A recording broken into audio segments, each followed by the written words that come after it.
Nautilus, though, is going to be the pick, and Rel comes out once again. The lady that wears her horse. I like it. And that's going to be the choice instead of on some rocks. Doesn't do it so fast, but is still able to get out of there. Flash forward here from the Rel. Crashes down onto Ruler, and first blood going to the Aphelios. Life has to flash away. Dredgeline will get him to safety, but the damage has been done. Yeah, and you know, that's literally 0 gold ahead. Yeah. Okay. It's not too bad. Bottom side of the map, biggest lead here as Henna is about 400 in the lead. As there's the flash stun. Hextech ultimatum comes on in, and Hoya's dead. No seismic shove required. Clid was just there basically for morals. Someone down. Talia is going to love you as a laner, and was able to get a ton of damage down. But now they're fighting over this.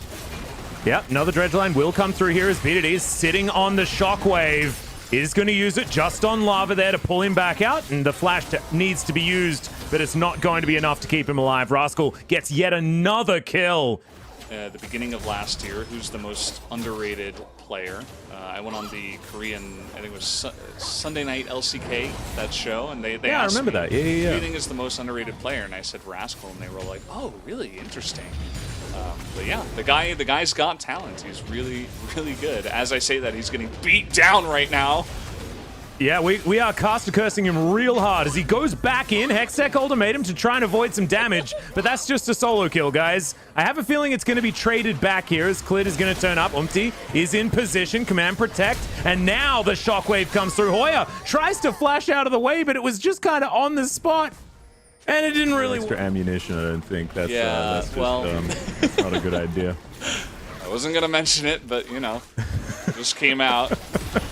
And this is going to be, you know, this is just going to be a free turret up on the top side, essentially. 2-0-1 BDD. He gets the gold from that first blood turret. And they are just both massively ahead. As here we go again. Oh. Yeah, another crash down here from Delight as Life taking a fair bit of damage. Ruler does get out of the front line as Rascal's going to teleport in, but that's 1 versus 3. The Nautilus will fall down though, but Oriana comes through as well. BDD mops up the Aphelios as Rascal so low, but still dancing around the fight. How does he He's going to keep himself alive, hiding in the alcove. I thought he was burning to death, but nope. He's do just ridiculous things after a few items come in. Already, Trinity Force is now done. We'll see where he goes as item number 2. Most likely, Ravenous Hydra will be coming in. As now Ruler finds himself with a few friends in the area. As Life is going to face check. Delight now looking for him. Umti running pretty quick now as Henna underneath this turret is going to try and take this one down, and now Ruler realizes that he's out of position. Life trying to get in there as Gale Force is going to get him a little bit out of the way. Magnet Storm trying to work out there for Delight, but now Ruler gets underneath the turret. Life is going to fall, though. He's now on cooldown. Henna will deal with this turret, though. Severum Crescendum. Feels like Aphelios always has this when he has a turret to himself. So he's going to be able to rip through that one very, very quickly. And Shirley's just going to plant her skull into the bottom lane outer turret. Sorry, that was Shirley. I always get them confused. They look, you know, they're twins, so it's kind of They rough. are. We've been hanging out with them for so long, though, you know? We should be able to see the subtle differences. True. Yeah. Shockwave is going to pull back Umti. Takes a lot of damage there from the attack dissonance combo. As now Rascal looks for the tactical sweep, gets it onto Delight, who's trying to canter away. 1 versus 3 is Rascal as he goes into the Hextech ultimatum. He's dead, though.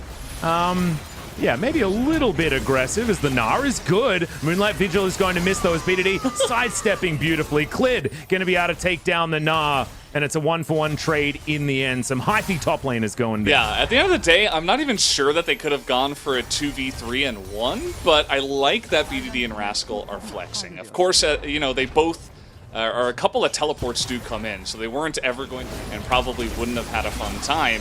But the fact that Hoya goes all the way in kind of by himself, you see the 3 teammates in the jungle not able to get over the wall. Okay, so like this is like solo queue where that one guy just gets way too fed. Except it happened here in a pro game. So much of their gold is on BDD, but their other lanes aren't hurting for it. You know, it's not like only BDD is doing well, of course. Yeah. Everybody else also having a fun time in this one. Oh, okay, that is a beautiful Deadly Flourish. Rule is going to set up the kill, the flick back, and yeah, the pick potential of this comp is so scary, but Fredit Brion had no right to be that far out. Their jungle actually belongs to Gen.G at this point in time. And they will continue pushing forward. I think if it was a kill onto Umti, they may have just gone straight for the Baron. Yeah, you know, But it's only been alive for a you're minute. wearing your horse's clothes. I guess you feel invincible, but absolutely not. Jin can do some pretty stupid stuff in terms of pick, as we saw there. And what did I say before? If you root, stun, or CC in general, anybody, Talia is going to love you. And the follow-up seismic shove, massive burst from the Luden's Talia is you can't underestimate that. And Kliz is going to sit here with the ward over the wall. This is also a very fun Talia maneuver as he goes in. Yeah, just not going to sit there. In fact, they're just going to kill Henna. He's just dead, and the horse can't find the way in. Unfortunately, hasn't been... Indeed, Gen.G are still a very strong team. Yep, they look good. Oh, the buffering of the hookshot was pretty nice there from Rascal. It's like the ultimate didn't do anything out of the Gnar. As Lava going to try and escape. Does use the stopwatch to avoid the shockwave that would have indeed been his death. As Umti going to get into the line of fire, but eventually does get out, as Delight not going to be his namesake about that particular bullet to the back of the head.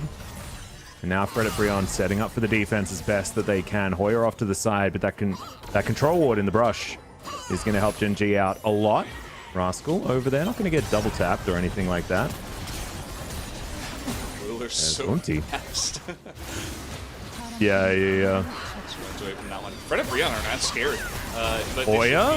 He's supposed to be tanky, guys. He's not. That's going to be a hookshot stun. He does manage to make it into Mega Gnar, but it's not going to keep him alive. Klid's going to join the battle as well, as Delight does get a bit of work done there with his Magnet Storm, but it's not the work that you really want, as Lava flashes the dredge line, but he's still going to get hit by the plethora of CC that this Gen.G roster has. Double kill for Rascal. He'll see to Umti as well, as he gives him the good old thumbs up. There's the King's Own banner as well from Rascal, just to add to it. I love it. Just going back to the good old days, I guess, is what Rascal's saying. And Gen.G will take a Baron. I think that was a shockwave onto it as well, in celebration there from BDD. Got a low cooldown, you know, might as well get in there. Absolutely loved it. Anything to do with brunch, I'm all about it. Big brunch fan. Oh yeah, my bagel place started doing brunch. Very, very excited. That is fantastic. Poggers for sure.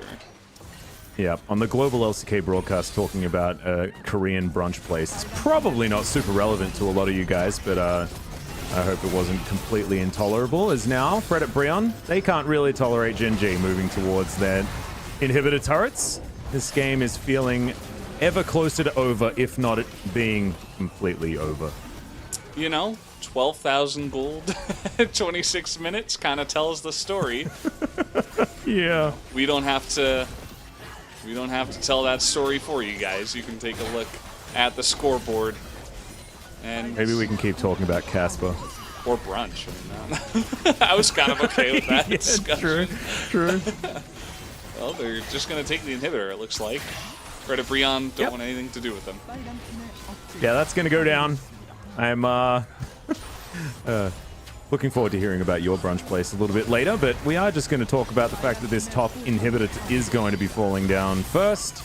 And Fredit Brion just look like they have no idea what they're going to do in the face of this. And to be perfectly honest, I don't blame them. There isn't really many options that they have. The wall is going to be put up here by Klid. It's not really going to do anything at all. It's just going to try and cut the Nexus in half. As there's the flashboard, Magnet Storm doing some work, as the Gnar is going to be met with multiple stopwatches, as Hoyer does at least get a kill in the fight, but the flashes forward from Ruler, grabs himself a triple kill, and now the curtains are indeed called. It's a very, very fitting ultimate ability, as the ace is going to be completed by Rascal. The Nexus turrets will go down, and the Nexus will follow. And Gen.G, they start with 2 clean sweeps here in week 1. Yeah, pretty easy game there for Gen.G, 21-6 in terms of kills, and a relatively short game.